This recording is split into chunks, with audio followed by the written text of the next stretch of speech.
Hi master, very good morning. ఇందాక release అయిన promo గురించి మాత్రమే కాకుండా ఇవాళ జరిగే మిగతా టాస్క్లు ఎవరెవరు గెలిచారు ఏంటి అనేది పూర్తిగా వీడియోలో అయితే డిస్కస్ చేసుకున్నాం. మొత్తం చూడడానికి స్కిప్ చేయకుండా చాలా ఇంట్రెస్టింగ్గా అయితే ఉంటుంది. ముందుగా మనం చూసుకుంటే మణికంఠ వెళ్ళి యష్మిని హక్ చేసుకుంటాను కదా, హక్ చేసుకుని అసలు అది ఓన్లీ నామినేషన్ వరకే, నామినేషన్ అంతే, ఇంకేం ఆలోచించక ప్లీజ్ అన్నట్టుగా ఒక మంచి లో టోన్లో మంచిగా మాట్లాడుతున్నాడు, ఫ్రెండ్షిప్కి వాల్యూ ఇస్తూ. అండ్ యష్మి కూడా అప్పుడు ఇమ్మీడియట్గా అయితే సరే వదిలే అన్నట్టుగా అనేసింది. కానీ తర్వాత సైడ్కి వెళ్ళి మటుకు వెంటనే తను బాధపడుతుంది. అంటే బేసిక్గా యష్మికైన బాధ ఏంటి, అదే మణికంఠ నేను ఫ్రెండ్ అనుకున్నా, అలాంటి వాడు ఫ్రెండ్ అయ్యి ఉండి నాకు ఇట్లా ద్రోహం చేశాడు, వెన్నుపోటు పొడిచాడు అనే ఫీలింగ్ తను అనుకుంటుంది. ఎప్పుడైనా సరే ఒక శత్రువు పొడిచే పోటు కంటే కూడా ఒక ఫ్రెండ్ అనుకున్న మనిషి వచ్చి పోటు పొడిస్తేనే అది ఇంకెక్కువ బాధగా ఉంటుంది ఎవరికైనా న్యాచురల్గా. ఎందుకంటే శత్రువు పొడిస్తే సరే ఇక నీ బతికే అంత పోరా అన్నట్టుగా అనుకుంటాం. అదే ఫ్రెండ్ పొడిస్తే అది పొడిచిన పోట్లోని నొప్పే కాదు, ఆ బాధ అనేది ఉంటుంది. అరే వీడిని నమ్మానురా నేను, వీడు ఇలా చేశాడేంటి అన్నట్టుగా. కానీ మణికంఠ ఆస్పెక్ట్లో చూసుకుంటే ఇప్పుడు యష్మి పరంగా తను ఓకే ఫ్రెండ్ నుంచి అది ఎక్స్పెక్ట్ చేసింది సరే, మరి మణికంఠ అయితే తను గేమ్ని ఫ్రెండ్షిప్ని కంప్లీట్గా డిఫరెంట్గా చూస్తున్నాడు. ఆ రెండు కలిపే ఉద్దేశం తనకి లేనే లేదు. తన ముందు నుంచి ఏదైతే అనుకుంటున్నాడో బిగ్ బాస్ అనేది తనకి లైఫ్ అండ్ డెత్ లాంటి ఒక సిచ్యువేషన్, ఆఖరి పోరాటం అన్నట్టుగా అన్నాడు. బిగ్ బాసే తనకి లైఫ్, బిగ్ బాస్లో తను ఏదైతే సాధిస్తాడో దాన్ని బట్టి బయటికి వెళ్ళి వేరే అవకాశాలు ఏమైనా ఉంటే అందిపుచ్చుకోవాలి, కెరియర్ టాప్ గేర్లో స్పీడ్ ఎక్కాలి అన్నట్టుగా ఆ ఉద్దేశంతో తను ఉన్నాడు. బిగ్ బాస్ వల్లే కెరియర్ ఏర్పరచుకోవాలనే ఉద్దేశంతో మనకంట ఉన్నాడు. అలాంటి మనకంట ఇప్పుడు బిగ్ బాస్లోకి వచ్చి తనకి కెరియర్ ఎక్కర్లే ఏమక్కర్లే, నా ఫ్రెండ్స్ని నేను సేవ్ చేసుకుంటా, నా ఫ్రెండ్స్తో నేను ఫ్రెండ్లీగా ఉంటా అనుకుంటాడా? అలా అనుకోడు. తను ఏదైతే గేమ్ అనుకున్నాడో అది ఖచ్చితంగా గేమ్ ఆడి తీరుతాడు. అది అక్కడ ఫ్రెండ్షిప్స్ ఉండవు, రిలేషన్స్ ఉండవు, ఎటువంటి బంధాలు ఉండవు. తను ముందు నుంచే చెప్తానే ఉన్నాడు నాకు ఎటువంటి రిలేషన్స్ అక్కర్లేదు, ఏ బంధాలు అక్కర్లేదు అని. సో ఇక్కడ నిన్న నామినేషన్స్లో కూడా అదే, తన ఫ్రెండ్స్ అనుకునే వాళ్ళని ఎవరినైనా సరే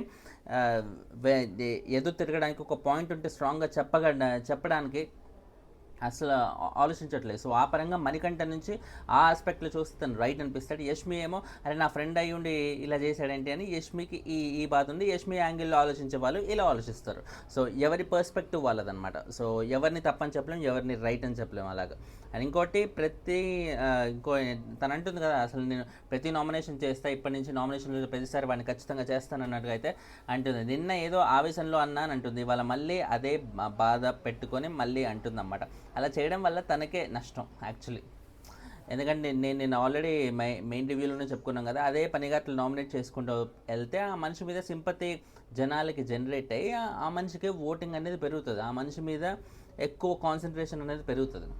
అండ్ యష్మి మీదే నెగిటివిటీ అనేది కూడా పెరుగుతుంది. అది అర్థం కావట్లేదు.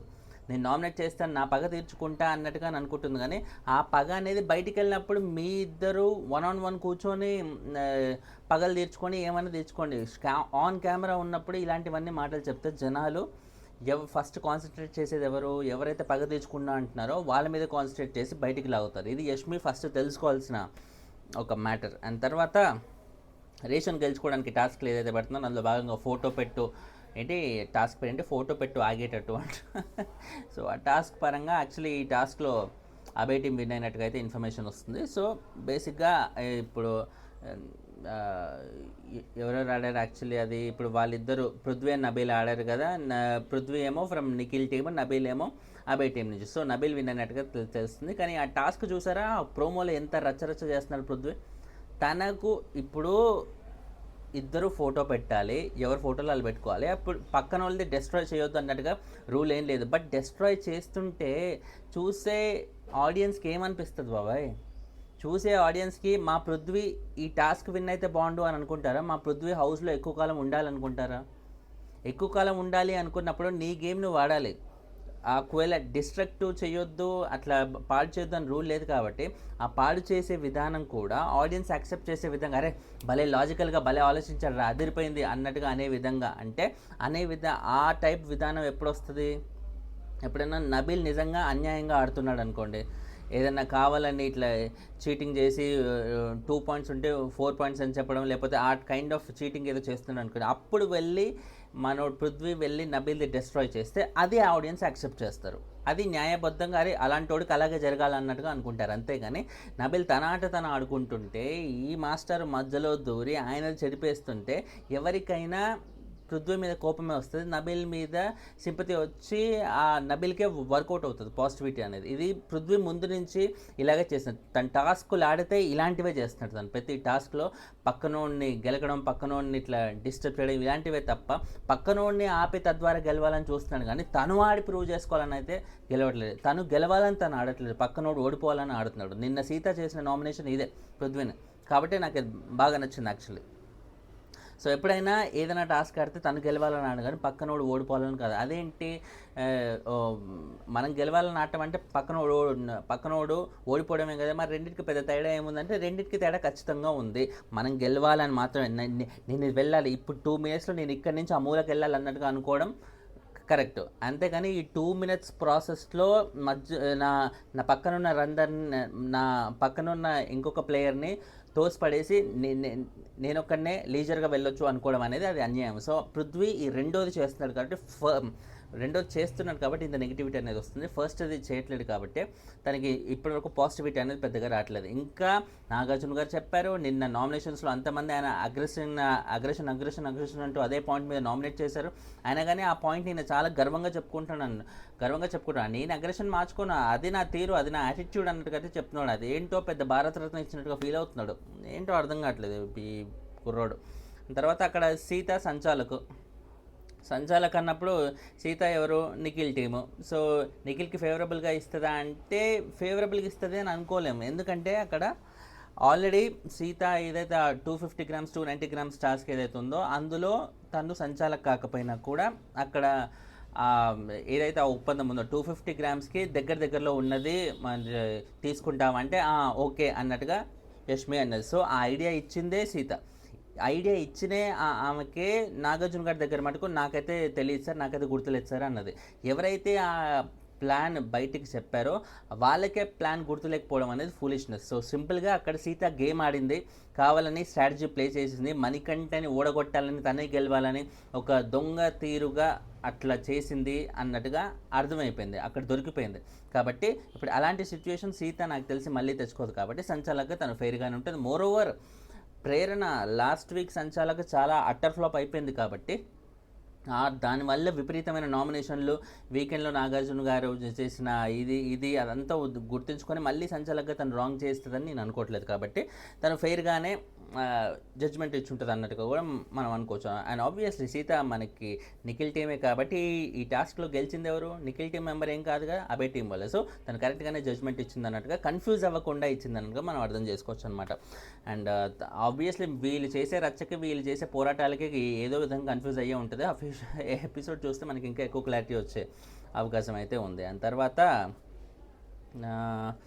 ఇంకోటి సెకండ్ టాస్క్ వెజిటబుల్ టాస్క్ అనేది జరగబోతుంది. మేబీ అది సెకండ్ ప్రోమోలో రావచ్చు ఈ టాస్క్ గురించి. సో ఆ దాంట్లో నిఖిల్, సోనియా వీళ్ళిద్దరూ ఆడితే అవతల టీం నుంచి ఆదిత్య, ప్రేరణ వీళ్ళిద్దరూ ఆడారన్నమాట. సోనియా ఒక టాస్క్ ఆడుతుంది, అదిరిపోవాలి. ఆదిత్య కూడా ఆడుతుంది, చెదిరిపోవాలి. చూడాలి వీళ్ళిద్దరూ అసలు పెద్దగా టాస్క్లో ఇన్వాల్వ్ అవ్వని, పెద్దగా ఇంపాక్ట్ చూడని కంటెస్టెంట్స్ ఇప్పుడు 2 డిఫరెంట్ టీమ్స్లో అయితే ఆడుతున్నారు ఈ పర్టికులర్ వెజిటబుల్ టాస్క్ అనేది. సో ఈ టాస్క్లో కూడా నిఖిల్ టీం విన్ అన్నట్టుగా అయితే ఇన్ఫర్మేషన్ వస్తుందన్నమాట. సో అక్కడ ఫస్ట్ది అబే టీం విన్ అయితే, సెకండ్ వెజిటబుల్ టాస్క్ ఏమో నిఖిల్ టీం అయితే విన్ అయిపోయింది. అండ్ తర్వాత నిఖిల్ టీం విన్ అవ్వడం అంటే ప్రేరణ పెద్దగా ఇంపాక్ట్ చూపిన కంటెస్టెంట్, ప్లస్ ఆదిత్య ఇంపాక్ట్ అసలే చూపించని కంటెస్టెంట్. వీళ్ళిద్దరూ ఉన్న టాస్క్ విన్ అవ్వగలిగారంటే డెఫినెట్లీ వాళ్ళకి మంచి పేరు వచ్చే అవకాశం ఉందన్నట్టుగా తెలుస్తుంది ఇవాళ ఎపిసోడ్ పరంగా. సో ఎంత బాగా ఆడారు ఏంటి అనేది నైట్ ఎపిసోడ్ చూస్తే మనకి ఎక్కువ క్లారిటీ వచ్చే అవకాశం అయితే ఉంది. అండ్ తర్వాత థర్డ్ బెలూన్స్ టాస్క్ అని ఇంకో టాస్క్ జరగబోతుంది. నాకు తెలిసి ఇదే సెకండ్ ప్రోమోలో ఇంకో టాస్క్గా ఇంక్లూడ్ చేస్తారు, లేకపోతే థర్డ్ ప్రోమోగా రిలీజ్ చేస్తారు అనేది చూడాలి. ఎందుకంటే సెకండ్ ప్రోమో మధ్యాహ్నం రిలీజ్ చేసినా కూడా థర్డ్ ఈవినింగ్ రిలీజ్ చేయొచ్చు, నైట్ ఎపిసోడ్లో ఓవరాల్గా చూపించేయచ్చు అనమాట. సో థర్డ్ బెలూన్స్కి సంబంధించిన ఒక టాస్క్ ఉంటే ఆ టాస్క్లో అభయ్ అండ్ నిఖిల్ ఇద్దరు చీఫ్స్ మధ్య జరిగిన ఈ టాస్క్లో నిఖిల్ టీం మళ్ళీ విన్ అయినట్టుగా అయితే ఇన్ఫర్మేషన్ వస్తుంది. సో 3 టాస్కుల్లో 2 నిఖిల్లే విన్ అయ్యాడు. అభయ్ వర్సెస్ నిఖిల్ అన్నప్పుడు ఒక ఫిజికల్ టాస్క్ అన్నప్పుడు డౌట్ లేకుండా నిఖిలే విన్ అవుతాడు. ఎందుకంటే నిఖిల్ ఫిజికల్గా చాలా ఫిట్ ఉన్నాడు అండ్ చాలా ఒక కైండ్ ఆఫ్ డామినేటింగ్ నేచర్ ముందు నుంచి ఆయనకు ఉంది. అండ్ డామినేటింగ్ అంటే మరీ నెగిటివ్ ఆస్పెక్ట్లో కాకుండా అట్లా ఆ ఫిజిక్ కానీ ఆ పర్సనాలిటీ కానీ డెఫినెట్లీ అవతల వల్లనే పడేసే విధంగానే ఉంటుంది. అండ్ అబ్బాయికి అంతా ప్రొయాక్టివ్ అయితే కాదు, ఇమీడియట్గా ఒక స్టెప్ తీసుకొని ఎయ్ అన్నట్టుగా దుంకే క్యాండిడేట్ కాదు. కాబట్టి వీళ్ళిద్దరి మధ్య ఒక పోరాటం అనేది టాస్క్ స్టార్ట్ అయ్యేటప్పుడే ఈజీగా తెలిసిపోతుంది. నిఖిల్ కాకుండా ఇంకెవరా విన్ అయితే డౌట్ లేకుండా నిఖిలే విన్ అవుతాడన్న. సో ఆ పరంగా నిఖిలే విన్ అన్నట్టుగా అయితే ఇన్ఫర్మేషన్ వస్తుంది. అండ్ తర్వాత ఇంకా ఇవాళ ఎపిసోడ్ ఇంకా చాలా ఇంట్రెస్టింగ్ ఆస్పెక్ట్స్ అయితే ఉన్నట్టుగా తెలుస్తున్నాయి. 2 పెద్ద గొడవలే ఉన్నట్టుగా అయితే ఇన్ఫర్మేషన్. ఒకటేమో నిఖిల్ అండ్ యష్మి మధ్య కొంచెం భారీ ఫైటే ఉన్నట్టుగా తెలుస్తుంది. నిఖిల్ చాలా రోజుల తర్వాత ఒక ఫైట్లో ఇన్వాల్వ్ అవుతున్నాడు. ఇన్ని రోజులు ఫస్ట్ 2-3 డేస్లో చూసిన నిఖిల్ని మళ్ళీ మనం చూడలే. ఆ ఫియర్స్ కానీ ఆ హీరోయిక్ నిఖిల్ని కానీ మనం చూడలే. ఎంతసేపు డౌన్ టు ఎర్త్గా ప్రశాంతంగా ఆయన పని ఏదో నేను వచ్చింది దేనికి నాకు ఎందుకు ఇవన్నీ అన్నట్టుగా ఉన్నారు ఆయన. సో ఈరోజు ఆయన ఒక గొడవల్లో ఇన్వాల్వ్ అవ్వబోతున్నాడు అన్నట్టుగా అయితే తెలుస్తుంది. అది కూడా యష్మితో ఇన్వాల్వ్ అవ్వడం ఇప్పుడు రచ్చ లేపుద్ది నాకు తెలిసి ఎపిసోడ్. ఈ ప్రోమోలో ఇది వేస్తే మటుకు దుమ్ము దులిపోద్ది. అండ్ తర్వాత మణికంఠ అండ్ ప్రేరణ వీళ్ళిద్దరి మధ్య కూడా ఒక ఫైట్ నామినేషన్స్లో మిస్ అయింది కాబట్టి మనకి నామినేషన్స్లో మిస్ అయిన మసాలా ఇక్కడ మనకు దొరికే అవకాశం ఉన్నట్టుగా తెలుస్తుంది అన్నమాట. మణికంఠ ప్రేరణ నాటుగా కూడా ఉండబోతుంది. ఎందుకంటే ప్రేరణ మామూలు వాయిస్ కాదు, రచ్చ వాయిస్, గట్టిగా రైజ్ చేసే వాయిస్. నిన్న ఆ రేంజ్లో రైజ్ చేస్తుంటే నబీల్ భలే ఇచ్చాడు కదా counter. If you raise voice I can raise voice too అన్నట్టుగా చాలా గట్టిగా అరవడం రచ్చ లేపిండు. సో నబీలే అలా లేస్తే మణికంఠ ఇంకెలా రైజ్ అవుతాడు? మణికంఠ ఇలాంటి లొల్లిలో ఇన్వాల్వ్ అయిన సందర్భాలు ఎన్నో ఉన్నాయి కాబట్టి ప్రేరణ విషయంలో కూడా మణికంఠ ఏం తగ్గకుండా మ్యాక్సిమం ఇచ్చి పడేస్తాడు అన్నట్టుగా క్లియర్గా చెప్పేసుకోవచ్చు అనమాట. సో ఈ 2 కొట్లాటలు ఇవాళ ఎపిసోడ్లో హైలైట్గా నిలుస్తాయంటే లెట్స్ వెయిట్ అండ్ సీ. ఎందుకంటే 2 ఇంట్రెస్టింగ్ కాంబినేషన్స్ కాబట్టి నిఖిల్ అండ్ యష్మి మధ్య ఫైట్, మణికంఠ అండ్ ప్రేరణ మధ్య ఫైట్. అండ్ ఇంకోటి ఏంటంటే ఇప్పుడు ఈ టాస్కులు ఎవరైతే విన్ అవుతున్నారో నిఖిల్ టీం కానీ అభయ్ టీం కానీ వీళ్ళిద్దరిలో ఈచ్ టీంకి 5 మెంబర్స్ ఈచ్ ఉన్నారు. చీఫ్ కాకుండా చీఫ్తో కలిపి అయితే ఈచ్ టీంలో 6 మెంబర్స్ ఉన్నారు. హౌస్లో 12 మెంబర్స్ ఉన్నారు కాబట్టి. సో లాస్ట్ వీక్ ఏమైంది, ఒక టీంలో ఇద్దరే ఉన్నారు, ఇంకో టీంలో అయితే 6-5 ఉన్నారు. కాబట్టి నిఖిల్ టీం పైన ఒక సింపతితోనో లేకపోతే నిఖిల్ టీంని కన్సిడర్ చేయకపోవడమో వాళ్ళని చూసే ప్యాటర్న్ అనేది డిఫరెంట్గా ఉంటుంది. ఇప్పుడు యష్మి ఆ 250 గ్రామ్స్ 290 గ్రామ్స్ టాస్క్ ఏంది, ఇప్పుడు నిఖిల్ టీంలో ఇద్దరే ఉన్నారు కాబట్టి వేరే టీంలో 6 ఉన్నారు కాబట్టి 6ని పస్తులు ఉంచడం కరెక్ట్ కాదు వీళ్ళ కోసం అన్నట్టుగా తను ఒక స్టెప్ తీసుకుంది. అది నిజమో కాదో ఏందో పక్కన పెడితే మొత్తానికైతే ఆ థాట్తో తను ఉంది. అండ్ వీళ్ళు మణికంఠ కానీ నిఖిల్ కానీ వీళ్ళు ఫుడ్ దొంగతనం చేస్తున్నా కూడా టీం మెంబర్స్ సరే పోన్లేరా తినండి అన్నట్టుగా కూడా ఊరుకున్నారు. ఇద్దరే కదా తినకపోవచ్చు అది ఇదని. కానీ ఇప్పుడు 6 మెంబర్స్ ఈచ్ టీంలో ఉన్నారు ఈ 2 టీమ్స్లో. కాబట్టి ఇప్పుడు అలాంటి దయాగుణాలు కానీ లేకపోతే వాళ్ళకి సాక్రిఫైస్ చేద్దామని కానీ లేకపోతే వాళ్ళు కాదు మాకే కావాలన్నట్టుగా ఈ ఆస్పెక్ట్ కానీ ఏమీ ఉండదు. ఎందుకంటే ఈక్వల్ మెంబర్స్ కాబట్టి ఫైట్ కూడా అదే రేంజ్ టఫ్ అయితే ఉంటుంది. ఎవరి కాళ్ళు కాంప్రమైజ్ అవ్వకుండా ఉంటారు కాబట్టి ఎక్కువ లొల్లిలు అయ్యే అవకాశం అయితే ఉంది. సో ఇప్పుడు వీళ్ళ లొల్లిలు కూడా ఆ విధంగా అయిన లొల్లిలేనా నిఖిల్ అండ్ యష్మి మధ్య అండ్ మణికంఠ అండ్ ప్రేరణ మధ్య. Let's wait and see. And thanks lot for watching. ఛానల్ని సబ్స్క్రైబ్ చేసుకోండి.